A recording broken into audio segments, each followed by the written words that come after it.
It's Lil Baby. Welcome to episode 47 of Conversations with Chai. I'm your host, Ihram Chowdhury, aka Lil Baby Ram. Today, I have with me head of partnerships and marketing at True, creator in her own right. We have the amazing Khushi Jain. Thank you so much for having me. No, absolutely. I just because you told me off, like I was like, shocked that because she told us that she's 23, and I was like, Khushi carries herself like this, like super, like I was like, really? Because I was like, direct, like head of marketing. I was like, she has to be at least 27, 30, right? Because she's like, I just finished college last year, and I was like, that's insane. Because I wanted to start off by saying like, the conversation I kind of wanted to have with you was I think that you're in such a unique, cool position because you are a successful creator and you're the head of partnerships and marketing at a real business and brand in True, right? Like True is everywhere. Like I obviously knew the brand because of you, but now because I've seen it, every single like time I went to the deli around the block from me, they're just carrying True. Oh, yay. And I was like, oh, that's amazing, because I think that it's a cool and unique position, because I think like having people like you in those leadership roles is good for the creator ecosystem as a whole. Mm-hmm. So I want to start off by asking, when you're in that spot and you're looking at it and evaluating the thing that you do, creatorship, from a business lens, what are you looking for? So I think that's like a broad answer because I manage anything that touches marketing. So all the way from content to partnerships to events to influencers to email and SMS. So I think all of that like kind of falls under my purview. But when I do content partnerships or when I do events, I think about a few things. One is how much brand awareness is this going to generate for us? For example, the way you recognize True when you walk into a deli, that's basically the end goal, right? Like somebody recognizes the brand and might want to try it because they've seen it a couple of times in the past. So how do I capitalize one opportunity to have that be generating a lot of qualitative result, as well as create multiple other opportunities in the future. So when I'm selecting events that we want to be at, I'm thinking, who's going to be there? Is that going to create more events for us that won't even be a cost? And basically the bigger return on investment. So talk to me about that, right? Because you're describing, there's two aspects of what you're evaluating before. The qualitative stuff, who's going to be there? Yeah. And the quantitative stuff, right? Which is, what is my actual return on investment on this project? Yeah. So as you're looking at that, how do we then come up with a yes or no decision pre? Like, what are you evaluating pre this decision? And then what are you evaluating post? Okay, so if I were to break it down into like qualitative and quantitative, I always think about it in a way like, okay, what are the basic metrics that I have to kind of hit in order to show that this will be something that was, incredible for us to be at. So how many posts are going to be going out? Who are the influencers that are attending? How much, like, if we're doing in-kind versus if we're doing a paid sponsorship, what are the deliverables that we're going to be receiving? How much exposure is the brand going to get? Will there be announcements? Will there be like logo placement on the step and repeat banner everywhere you go? Like, if you're able to see True, even if you don't like know that for the fact like that you've seen it, it will somehow like play into your subconscious and come back to you later when you see it at a store. So that's what I think about, like how much exposure we're getting at an event. And then post-event, I think about like, okay, was this able to generate sales for us? So how we track that is via codes and with like a discount running right after, and then sending an email blast and all of those other things. So I think, so that's where I'm a little, again, like a novice at this, right? Because I want to understand, because when I think about like an awareness like campaign, right? I think about like, this brand is aligning themselves with something that's going to always get eyes on it. Right. But how do we evaluate that one that generates, let's say, like 1 million eyes, but isn't the direct reason that somebody buys? Like, what is there a value in that person? Because the question here is like, for example, you brought up codes. Yeah. Right? I may not be the reason that somebody uses my code and gets it, but because they're seeing it consistently in our ecosystem, they know what it is. Exactly. So, but how do we then evaluate the ecosystem, right? Because you're deciding it based off of who's showing up, how many posts are going out, what markets they're going out to. Yeah. But how do we then evaluate, like, what is the value outside of, is there stuff that isn't in the quantitative realm? 100%. Yeah. And that's like the downside of being in marketing, where sometimes you generate a lot of value through a partnership, but you can't necessarily quantify it into numbers that are visible. So yes, an event could have been incredible in order to like have everybody there know about the brand. But if it hasn't like immediately generated tons of sales, you won't get to know. But the effect will trickle down in a couple of months or even over a few years, but it's hard to track. So, okay, you were giving me like some advice outside, right? And that's like the part I think like would be valuable for like other creators, right? Because you're working on it from both sides, as a creator, as the brand. So on the creator side, if I'm looking to get those brand partnerships or sponsorships, like what can I do to make myself more attractive to said sponsor or said partner? Absolutely. I love this question. So I've had to go down this, brainstorming session with myself to think which brands do I want to like partner with at some point? What are the dream brands that I want to work with? And how do I make myself more aligned with them? So what I need to think about is, one, am I able to have my content be very easily like integrate the product that they have? If yes, then how seamlessly am I able to do that? Is it looking a lot like an ad, or is it actually looking very organic and people will trust it? So if you're able to position the product into your life in a way that people can see you using it, and it's not seeming like very ad-like or very like, please buy this product, but more so like, this is how it elevates my daily life, that's when you know that the brand is a perfect alignment with you as a creator. The way you have to structure it though is make sure that you are thinking about almost a rubric. Like, will people share this? Will people save this? Will people like it? Will people comment on it? If you're able to hit those 4 engagement buttons, you know that, one, your content will be seen by people that are not even following you because you'll be doing it via Reels and TikToks. And 2, it will just create a snowball effect of you getting more partnerships with like-minded brands.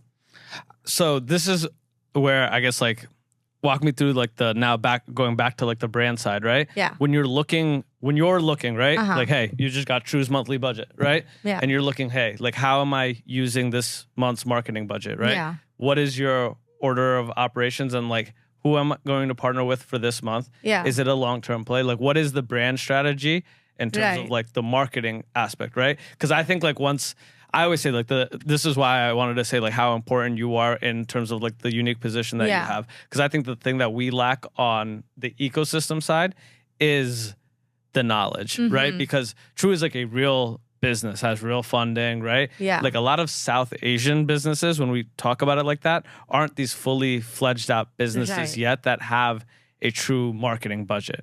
But I think once we understand how the marketing budgets work, we're then able to position ourselves to get piece of marketing budget. Because again, like I think that it's so stupid when we have to all fight over these like small like South Asian brands that don't have a huge marketing budget, right? Like you might be taking out their entire monthly marketing budget with whatever your fair value ask is. Exactly. But if I can position myself for like a True or a Coke or a Vitamin Water, their marketing budgets are like however big that they are. If I can carve out like 5% of it, I'm good. Absolutely. And I think it's about knowing what you're good at and what the brand stands for. So when through a brand lens, like when I'm wearing that hat, I'm going to be very brutally honest.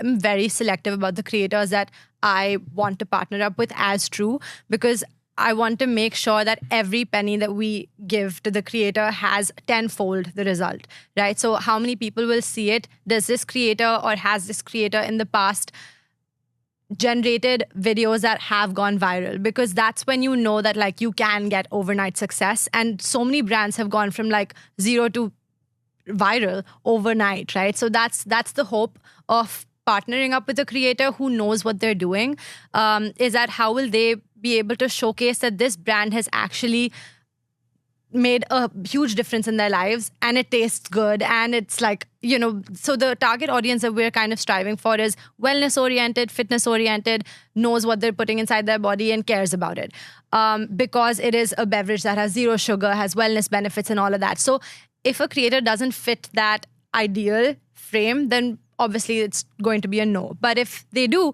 then there's wiggle room of like, okay, at least they fit the aesthetic that we want. Now, how do we make sure that they like give us what we actually will like, have results in the end?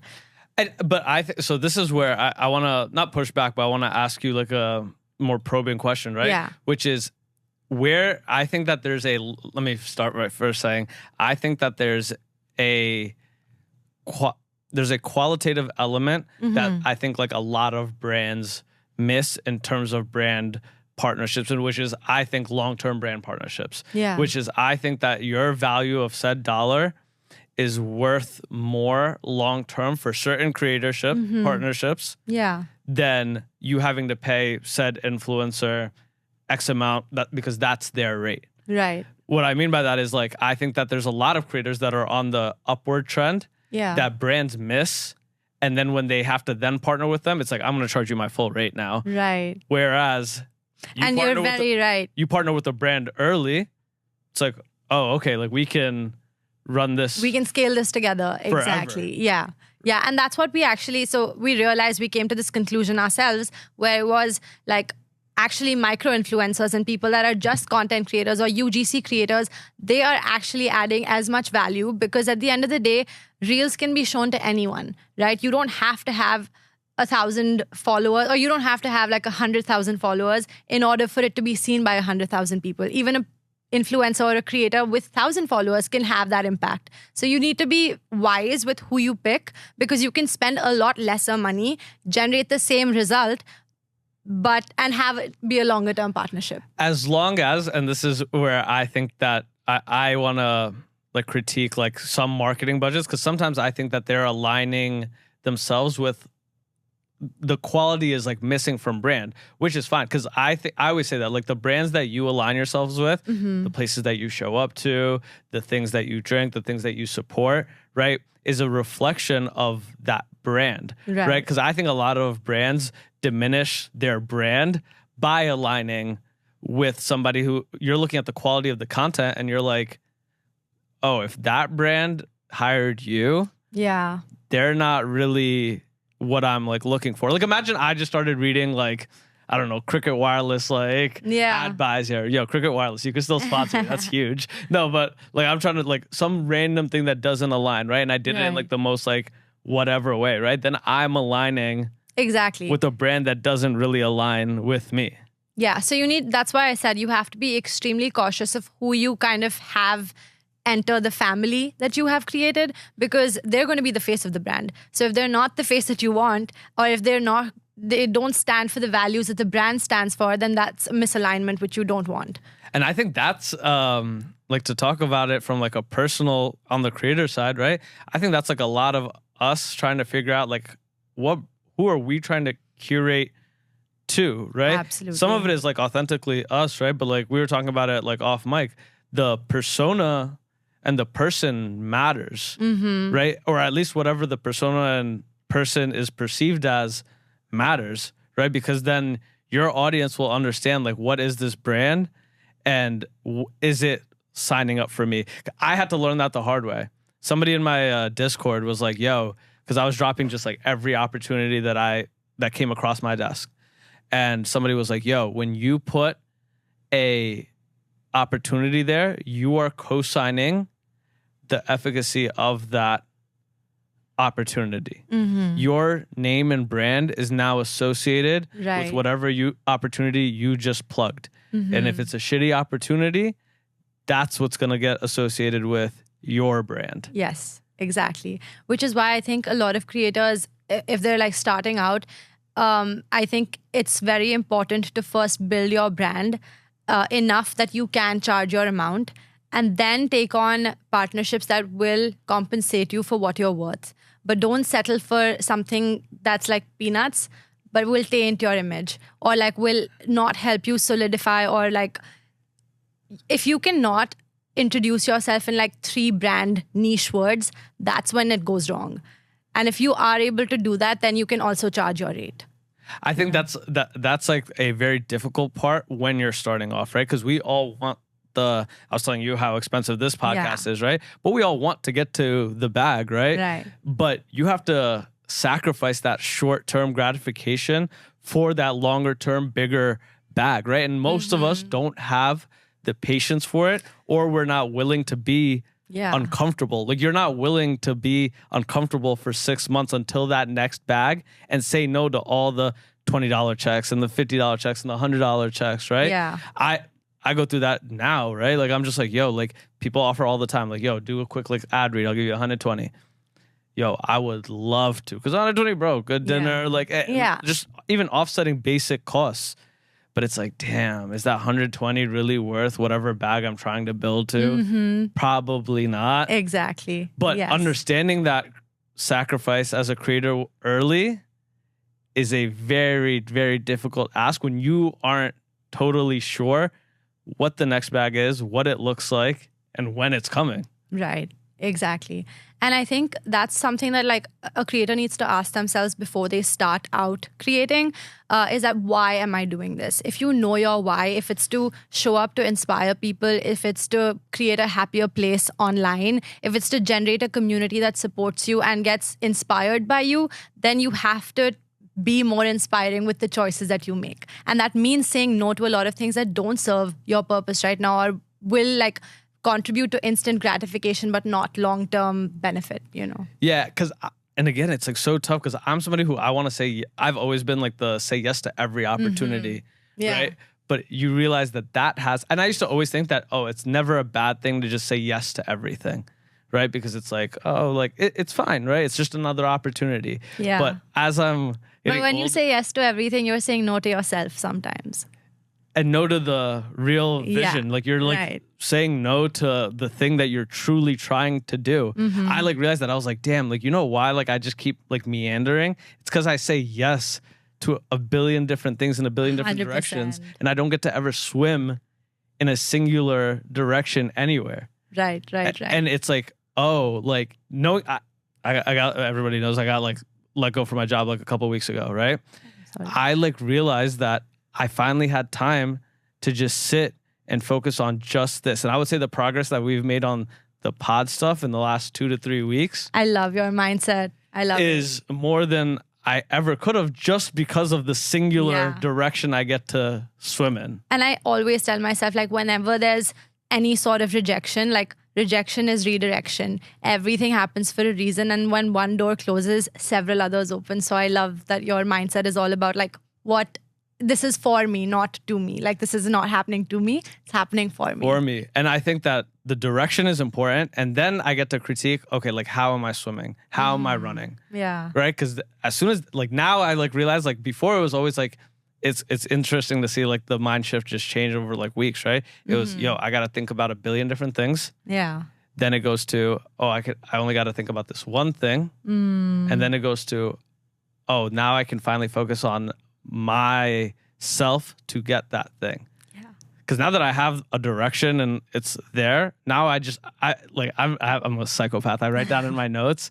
I wrote down today. I was like, yo, mistakes now are expensive, right? Meaning like, and I have to learn that about myself as like a creator. I was like, mistakes now, like this is my business. Bread and butter, yeah. This is my business, right? Mistakes now are expensive. Right. Right? Like if I mess something up or if I like it's truly costing me money. Maybe not actual solid money, but it might cost me a brand partnership. It might cost me every little interaction. Yeah. And it's like when you have that, and again, it's having grace for yourself, but it's also demanding a certain level of, hey, this is the type of creator I'm trying to be. If I'm trying to align with said brand, would I not show up to this like ready? Yeah. Would I not show up to this prepared? Yeah. Of course I would. Absolutely. And I always ask myself, I think it's funny that you mentioned that, oh, you come across as you're like more put together than a 23-year-old. And I feel like at this point I've become so cautious about what I'm saying yes to. And I always like question myself, if I take this action, if I go to this thing, or if I align with this, whatever the opportunity is it serving am I getting one step closer to the person that I want to become? And if the answer is no, I will say no to that opportunity. And that in itself is huge, right? Especially, again, city like New York, there's a billion different things. Like when I first moved here, I'm saying yes to every weekend, every party full, every party. And now I'm like, my bar for showing up to something is so high. Because it's like, yo, it's expensive. Unless it's for purely my enjoyment, purely to get me closer to something that I want. Yeah. It's just not worth it. Because then I'm going to show up. Then I'm going to be annoyed that I show up. And then I'm going to be like annoyed about the things that I could have done instead of show up there. That was literally the story of my life, like a couple months back when I was saying yes to everything. And I saw that movie recently, Ye Jawani Hai Deewani, like for the 100th time, let me just say. But there was that one scene where, you know, Ranbir and Deepika are like sitting and they're in Udaipur and they're talking about it and they're just like, oh, we have like just X amount of things to do on our to-do list. Like we have to go check out that fountain show or something. And then Deepika's like, wait, but this sunset is so beautiful. You know, agar hum like us fountain ko dekhne chale gaye, to ye solid sunset miss ho jayega. And that was such an eye-opener for me because I was like, we have so many different things that you can do, especially living in a city like New York where it's so overwhelming to just exist that like sometimes you have to say no to like everything that's happening in order to say yes to that inner self that you have, you know. And I think it takes a slight amount of silence outside to be able to listen to that inner voice that is there, but it's very, very like timid, so you have to like but you do truly have to listen to it. I like realized that like I asked myself, like, it's crazy. I was like, I had a specific situation come up, right? We were out somewhere and like my cousin said something to me, right? Yeah. And my cousin said something in terms of like somebody in front of her was like moving, like was in her way to like to view what she was trying to view. Yeah. And I was like, damn. At first I just heard it because she wasn't saying for me to like do something. She just like asked me, just said it generally. And then I had to listen to the inner voice in myself that's like, you should do something. Because we always know what the right thing to do is for ourselves to be that person. Yeah. But I realized we shun that away so often, whether it's like with people we hang out with, the actions that we take.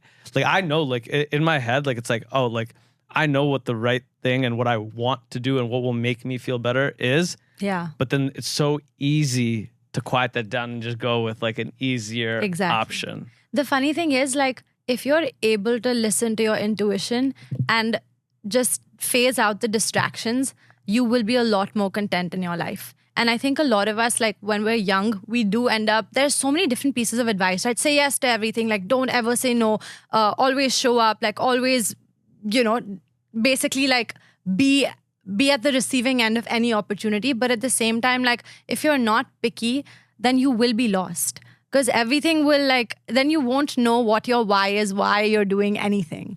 I think like it's definitely true in like, again, like creatorship brands. Like I get like hit up for all these different like, yo, come do this. And some of them make sense, right? But some of them, it's just like, would this be a cool opportunity if I explored it more or if I like hunted it down? Maybe. Yeah. But it's still going to be 100%. something else I need to take time to instead of the thing that is actually what I care about. Right. And I think that's the difference between like knowing what might actually become an opportunity that will help you cultivate relationships that will obviously propel you further in your career, and showing up and making use of like when you're there, be there 100%. Then don't feel like, oh, I should have stayed back home. Then actually show up and like talk to everyone in the room. That I actually, I'm going to say that you do very well.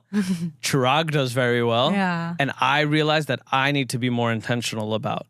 Because I will show up to the thing. But now what I'm next step in the game plan, right? Like I'm like learning all of these things like on the fly. Because I have to like critique certain things about myself and be like, there's the version of me that I'm trying to be has to be a certain way, has to move around a certain way, right? And it's being intentional in that. Like when I am in the room, I need to be present because it's so easy to just be like, oh, I'm like just going to chill on my phone or work on something else. Absolutely. Right? Or not. Yeah. And I'm like, oh, no. Every movement has to be intentional. If I chose to come here, I have to be here. If I'm going to send this text message, it better be a well-crafted text message.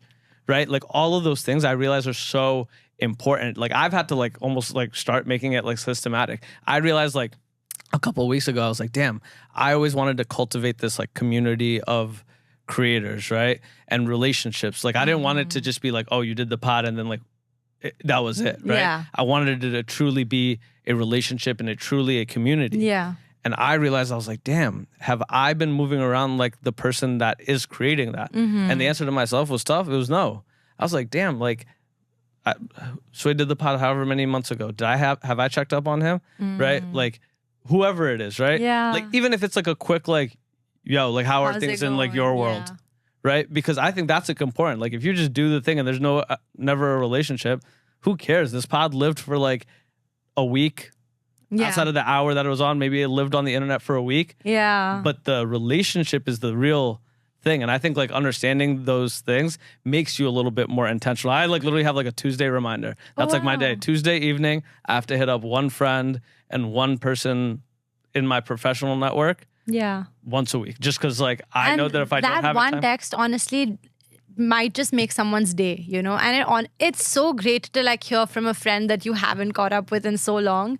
And like you said, I think life is more about like, one, it's not that deep. And if you're not being able to connect with people, then why are you living this life? and I I feel like every ambition, every little achievement, like is not going to do anything if you don't live an intentional life. yeah, and like really like, and it really is always the relationships and like the Yeah. process through it. I like realized like, yo, most of the things, it really is the cool positive words. Like I think Yeah. like that's been the most beneficial thing to me, and that's why I would never stop doing this no matter how much money it costs, right? Because I realized that through this medium, I got to meet like the people like my inner child, my soul needed to meet. Because I always like my therapist told me like when I was first starting this, she was just like, yo, you feel out of place because you're not around anybody like you.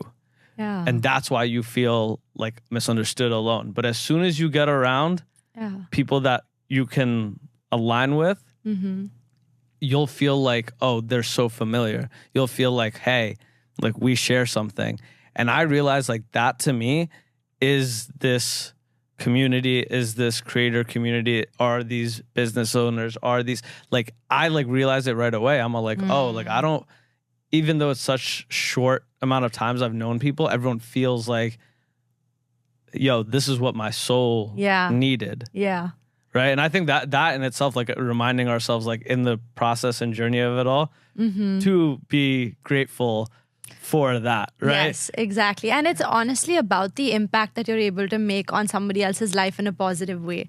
Right. And if you're able to do that, then you're basically a friend for life. I've had like one of my best or like my best memories in life are with people that have impacted my life and like on one day by saying just one sentence, and that has changed my brain chemistry forever. And it just like, that's when you know you've cultivated a very beautiful relationship. Absolutely. I was telling you, I was like at a wedding this past weekend, and there was like some friends from college that I like haven't seen, don't keep up with, right? And they see me at this wedding, and like, you know, like a lot of time has passed, but sitting them, I was like, I had one opinion of them going into the weekend, and then they said this like such like a nice thing that I'm always going to remember. Yeah. But now forever, like my mind is only gonna really register that one, because I felt so seen and understood by it. Yeah. That I was like, I'm only gonna remember that feeling, right? And that's like a beautiful thing to That's so have, nice. right? It's like that person and me probably won't interact for the next year, 2 years, 5 years. Who knows? Yeah. That might be the last time I see them in person. Who knows? Right. And I But- have a rule in life where it's like, if you ever have a nice thought about someone, voice it. Let them know. I think it's such like a easy thing to do that we don't. We're like, some of us are too cool to do it. Some of us aren't intentional enough. Some of us don't have the time. But it truly is the biggest currency. Like outside of giving me like a check, like people just hitting me and saying like that's all this is surviving on. Yeah. That's all this is surviving on. Like I always say, like people, like those things, like it's never just words to me. Like that is like constant fuel for me to like do anything. Yeah. Right? Because like I'm never sitting around patting myself on the back. Like I'm like, again, like I don't need criticism. I'm my harshest critic. But somebody saying like, yo, kid, keep going. Or, yo, I love this episode and it like really spoke to me. Or, hey, like I found this musician because of you, right? I'm like, oh, that's amazing. Right? Yeah. Like that is what really that's really what we're all doing it for. Like that little bit of like not even easy dopamine, but just like, hey, because we all just at the end of the day want to feel appreciated and want to feel loved. 100%. And this is something that I've realized like in my life is no matter what accolade, no matter what compensation, how much money you're earning, what car you're driving, none of that is going to matter if you're not internally happy and if you don't have thriving relationships where it's like simple joys can make you so much more happier than like any watch or any brand can make you, you know? It's so crazy. And it's like, I still haven't gotten everything that like I wanted. Will Smith said this recently on an interview, right? He was just like, yo, I could tell you that happiness is just like your friends, your family, your kids, right? I could tell you that. But here's the thing, until you get everything that you want, right? Or you think you want, you're not going to make that realization. But I have like a different, I guess, like opinion on that. I think was when you can appreciate that and still have a deeper why for why you want those things, you become more effective. I realized when the why was, it's always reflective in the output. When the why was that, like when the why was, oh, I want to be seen, I want to have people like me, I want to feel accepted in places, right? When that was the why, it just never panned out. Exactly. And I heard this beautiful quote. I think it was on a podcast or something like that. But it was like sadness or like being sad is not the... Wait, let me say that again. Sadness is not the opposite of happiness.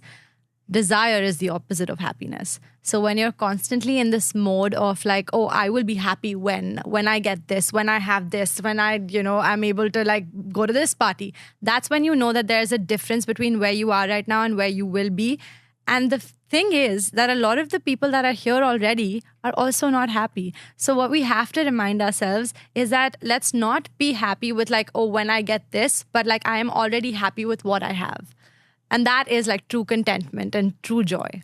I'm a hippie when I say this stuff, but I always believe now that like the person who gets those things that you think that you want has to already be that person. Like you already have to move around like that person, right? Like I forgot what thing where it's like, yo, it's like if you want to be the king, like you have to move around like the king. Yeah. People already thought you were the king before you were king. Absolutely. Right? Before you were crowned, and like you hear it. Like I hear again. I come from like hip hop, right?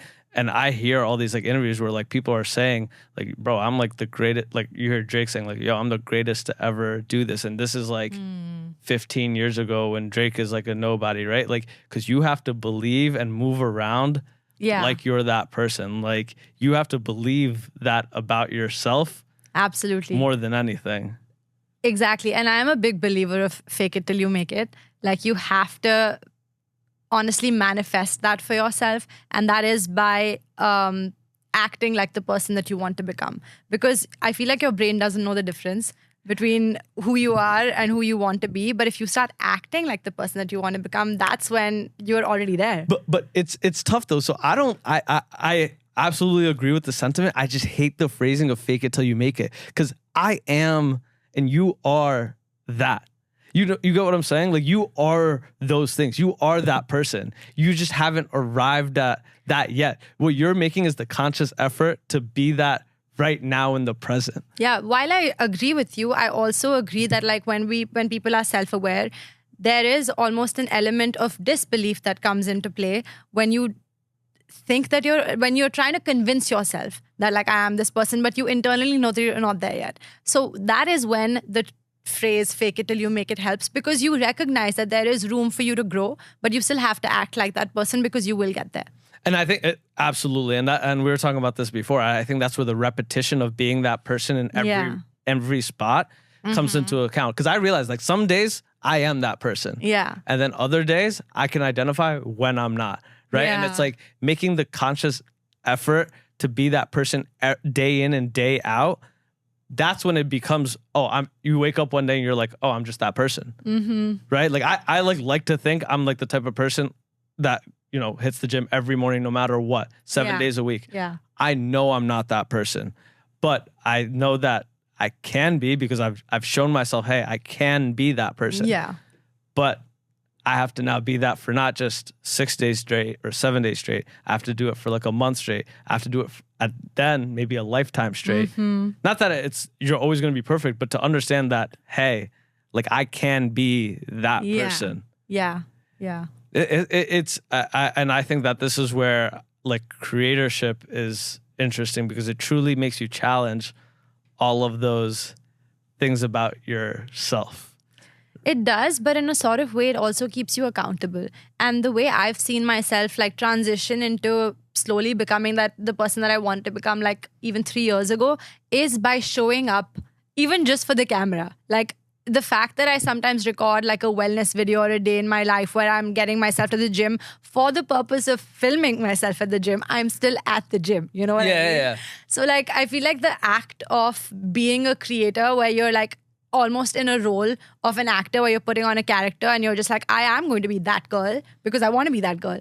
And the entire like social media aspect kind of like helps you propel yourself to be that person. No, absolutely. Because I think like when you, again, like if I just come up here and I'm like, it's such a unique line. When I come up here, I'm like pretty like transparent about like how I'm feeling and stuff. Yeah. It's like, I still have to like at some level show y'all that I'm Ihram Chowdhury. I'm Little Baby Ram Ram, the host up here, right? Yeah. But the other 6 days of the week, the other 5 days of the week, this is a whole messier person, right? That's just trying to get through the day, right? Right. Like just get through the day, get through the work, right? And I think like understanding that and the dichotomy between the two can exist.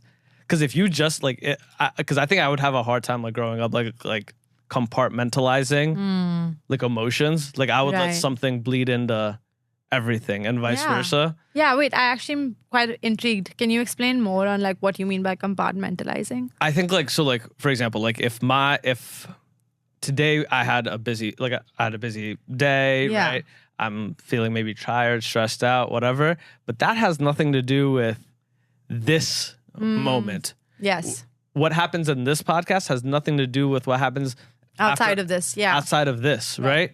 Like, because you waste energy and time Yeah. reflecting on that. You're like, damn, because then it's back to like the being present part, right? Mm-hmm. If I come to an event and I'm there for the purposes of like having a good time, meeting the people I need to meet, but I'm still worried about the pod from yesterday, Yeah.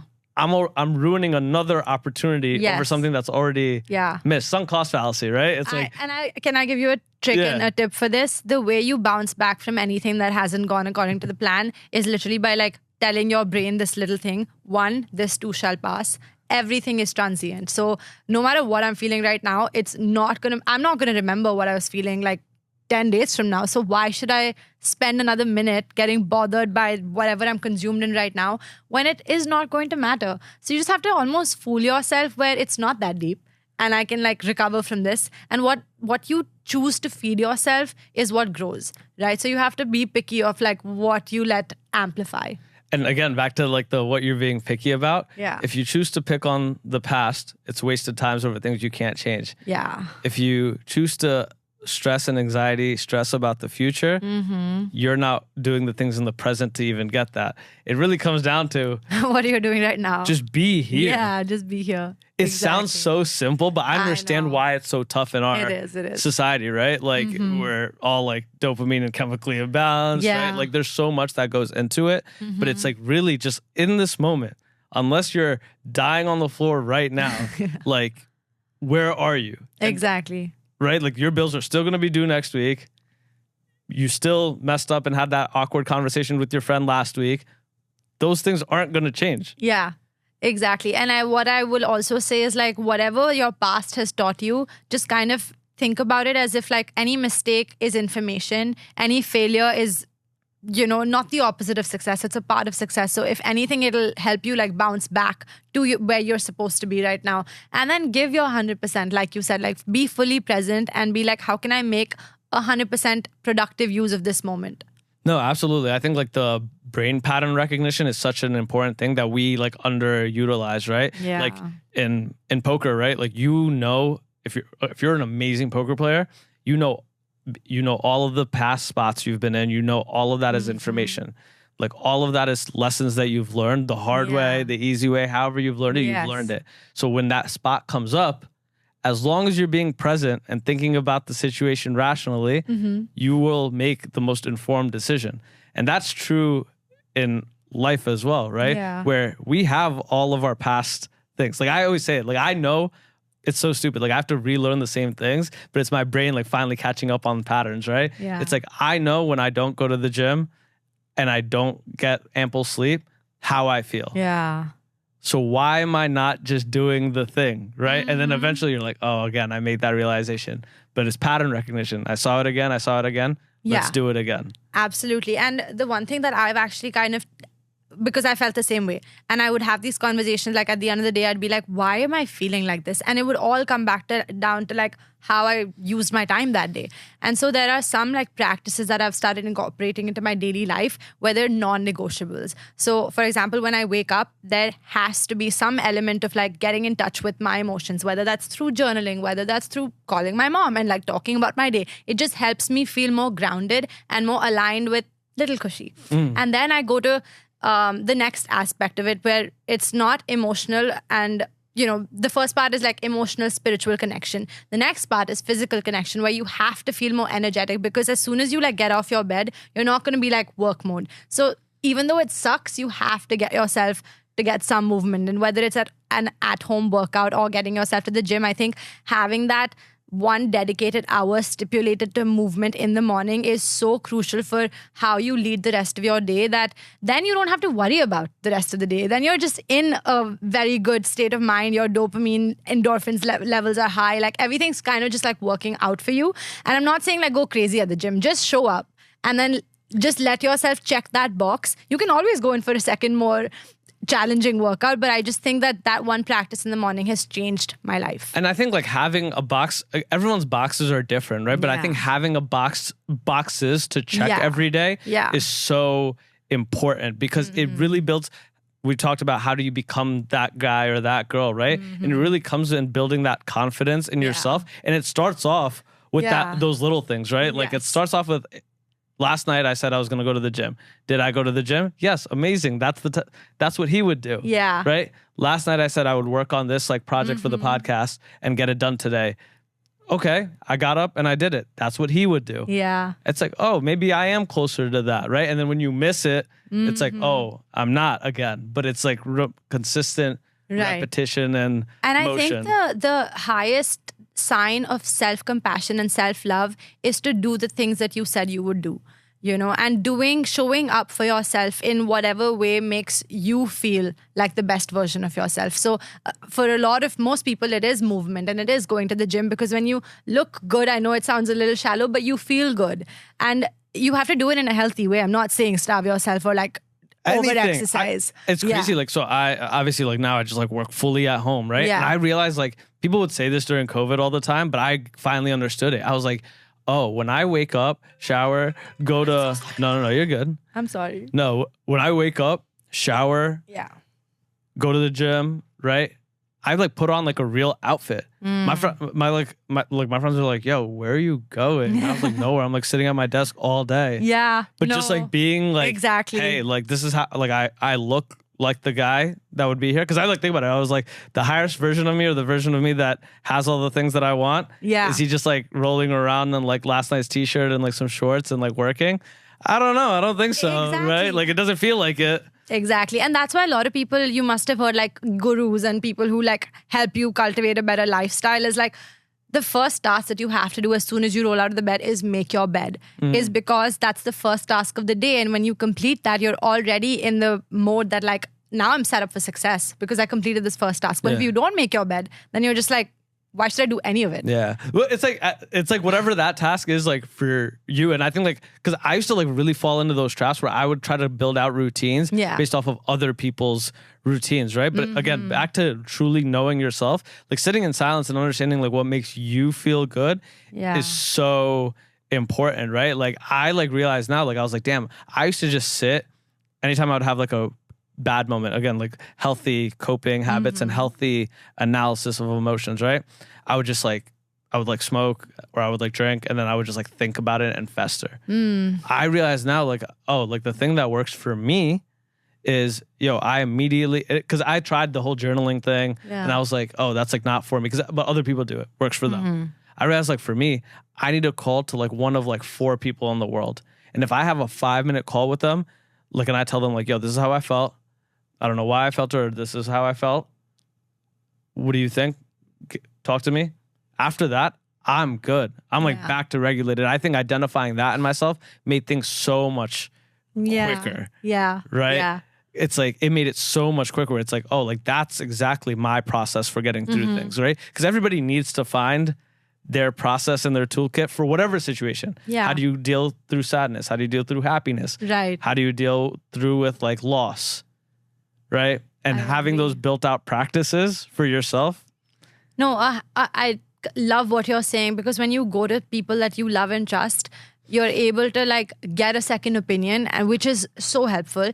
But also for anyone that has tried journaling and it hasn't really like clicked for you yet, I was one of them as well. I was just like, I don't know why this is so famous or why this is so popular. Is it just like an Instagram thing? But what I have realized is sometimes journaling can also just look like you going into the mirror and talking to yourself, because you like to talk, right? And when you're just having a conversation with yourself, that's when you truly are aligned with how you're feeling. Because when you talk to someone else, like my mom, if I like share with her, she's going to come and give me feedback from her experiences. So it will be colored, and, all of the perceptions that she has are basically being projected onto me. And sometimes you really just need to make the decision by yourself, which is where I think journaling really helps. Yeah, I think like having the input is like, I think like the way that I like have processed it now regarding like business, regarding personal, is like intake information, sit with information, and sit with self. Yes. And then come to it. Because I think sometimes like yourself might be your biggest blocker in that. And sometimes other people's information could be wrong based off of what you really need to do in that spot. But I've had situations go both ways. I used to always, it's arrogant to think that. I used to always think that like, oh, whatever I feel or whatever my intuition is, that is the right move. That's true. It is sometimes, for sure. There's situations that like people have said to me one thing and I said, no, I'm doing the exact opposite. Right?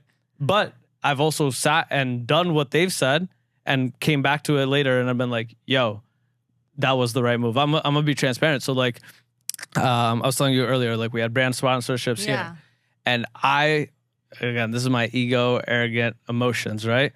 I lost the brand partnership, and I was like hurt.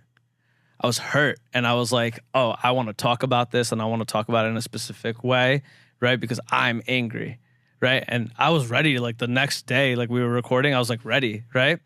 And then I talked to Sharad, like an OG, right? And he was like, yo, just 24 hours, sit with it. Just sit with it. Yeah. Sit with it. He gave me his thoughts on it. He's like, think about it. Like, they're just doing business. You're also just doing business. This is not personal for you. They didn't say, hey, we hate you as a person, right? This is business for them. This is business for you. He gave me that, and he like told me to fuck off. Sat for 24 hours, hit me again. And I still thank him. I hit him up like a week after that. I was like, yeah, OG, thank you so much for saying that to me, because that's what I needed to hear. Yeah. And because I got that perspective and was able to sit with it, I came to the right decision. Right. And I think like working through those decision matrices as a creator, as a business person is so important, because again, trusting that you have the best intention for yourself is important, but understanding that sometimes could that be clouded? Absolutely. For sure. And I love that you said that you decided to sit with yourself, because one, I feel like humans aren't programmed to be able to sit with something and not have reactions, because the first thing that we want to do is like, oh, I'm like, charged with emotions. Let me like find a way to release them. But if you're able to sit with it, you will find a way to respond versus react, which I think is like transformational, because that's the way you like have poise and have class and have the ability to regulate your emotions in the way that's going to help the future version. Because when you react, it's not going to help you cultivate the person that you want to become. I think it's such it's something that comes with like, again, like you're 23, I wish I had that like level of like foresight, right? Because I think about it, I was like, damn, like all the opportunities that like maybe I burnt because I was like too quick with my reaction without taking a second. Because I think about like the person that I'm trying to be and that I envision in my head, and he's like calm, rational, poised. And like when we talk about like an assassin, right? Like somebody who's just like very precise with that, right? Like there's no action that's just like, oh, I felt sad or I felt angry or I felt happy and I did this. Like, again, happiness even could lead to bad decision in the moment, right? Be rational. Like we see it all the time. Like somebody wins the lottery, right? Yeah. They just run that up. They just run it through, right? And then they're like, oh shit. Yeah. Be happy. I think excess of anything is bad. Yeah. Right. So if you're able to like have this state of homeostasis where you're just cruising and like balanced, I think that's the best way to just live your life. And I want to come back to the point where you think that I'm more mature than my age. But I will say, I feel like it's the experiences that I was given when I was younger. For context, I don't know if anyone knows this about me, but I was a professional swimmer growing up. So being a competitive athlete, I feel like you're in positions where you have to deal with a lot of failure. You have to deal with like constant rejection, and you lose a lot more than you win, and you still have to show up the next day. You still have to go to training, and even when you win, you know that like it's not going to last for too long. The next competition you may not win, and it boils down to like whose day it was, obviously who worked the hardest, but also like some things are not in your control, and that's what life is about. So I think through my childhood and like through my teenage years, I realized that like while it's great to applaud yourself and celebrate the success, it's never too great to be attached to it. It's always great to like have that ambition, but at the same time, like that doesn't define your worth. If you're able to separate yourself from the identity that the world wants to like surround you with, that's when you know who you are at the core, and that should never change no matter what happens outside. I think back to what you said before, right? This too shall pass. You happy? This too shall pass. You sad? This too shall pass. You angry? This too shall pass. Nothing. Because I think like we get caught up in that, right? Like like this podcast is now 8 months, 9 months in, right? Yeah. I felt like amazing, right? Like first like 3-4 months, I was like, damn, pickup is incredible. Like I'm getting invited to all these things, right? It's amazing, right? And then you know what? This too shall pass. Then it gets hard again and you lose momentum. Like, and you know what? It's tough. This too shall pass, and I'll have another winning season. But you know what? This too shall pass. I think like doing something athletic, doing something competitive is good because it teaches you, again, to be that person from an early age, right? Like I always say, like if I ever have like kids, like I'd want them to do, like, I don't care what it is, something competitive, just so that they're prepped at an early age in a controlled environment to give them that, hey, you can show up to practice. Hey, you can compete. Hey, you have to learn these things. Because I think once you learn those things, then all of this stuff is just a graduation of that. And there, it's like a lot lower risk, right? Like that's why you see so many athletes after they leave athletics do amazing in investment banking, because they're so used to that regiment routine and the mental warfare that goes with it every day. I couldn't say it better myself. I know. Gosh, I think we're starting to wrap up, but we end every podcast with a segment called Call Your Shot. My version of like manifesting, the idea being that you say something up here, you go out and do it in the next 1 year, 2 years, 3 years, 5 years, whatever timeline you feel comfortable sharing. We clip it up. I send it to you when you're done. But Khushi, call your shot. Anything, personal, professional. So basically I have to say something that I want to do. That you are going to do. That I'm going to do. I don't like this whole like, they used to say like there's no room for like hope or want, right? Just what are you going to do? Yes, absolutely. I will have my book out very soon, and I will be the CEO of a company. I love that. And you are so on your way already. Gosh, I know I said at the top of the pod, but I want to reiterate. I think who you are, super fire, right? I think the position that you're in is super important. And I know that you're going to continue to do those things and continue to push on the creator side, on the brand side. Can I say one more thing to add to that? I will be happy every single night before I go to bed. I love that. I love that. Thank you. I love that. Because I was like, wait, even if I am becoming a CEO, like one thing that I need to have as a non-negotiable is go to bed happy. And that's what I want, actually. Everything else is fine if it doesn't happen. No, I love that, right? I think that is, because at the end of the day, that's what we all, like we say we want all these like other things. Yeah. But it truly is as simple as that. I just want to be happy. Yeah. Thank you. This was so nice. Absolutely. Thank you for doing this. Yo, peace. Yay. No, genuinely, I've never had such a seamless conversation.